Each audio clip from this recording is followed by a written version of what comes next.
The most pretentious and impossible of philosophers, but strangely the one who has the stupidest of ideas, is Derrida.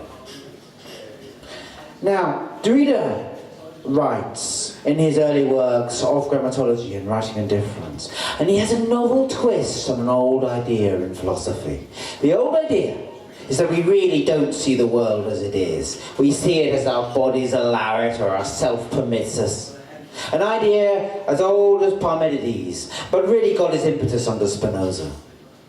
But what is so original about Derrida is that he doesn't say it's about the individual and somehow it's all my truth.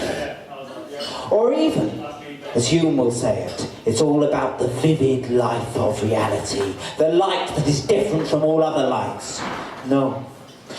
Derrida's originality is that he has a very mundane solution. He says truth is really in writing, in a random, arbitrary system of modes and codes that are kind of ingrained in my body, that I am just the reading of. So that, in the static permanence of writing, I somehow manage to animate myself, the world in which I live, in which I change. I somehow engrave my time. A paradox, perhaps.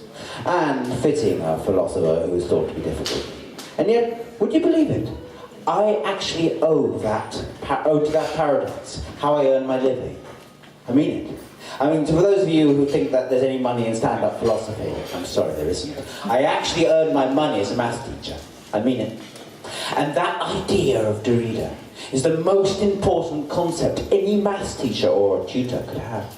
You see, most kids think of themselves at the age of 14 as some sort of good Kantian. I'm going to think about this until I've solved it. And your first job as a maths teacher is to say, no, you don't do it that way. You really don't do it that way. It's nothing about you. The point about maths, the point about algebra, is you write it down in a fixed system of writing that has its own logic, its own power, that will catch things in hidden symmetries that will allow you to transform a problem. And once you do that, you start to understand really what it means to think. I'll give you an example very quickly. Think about a fraction.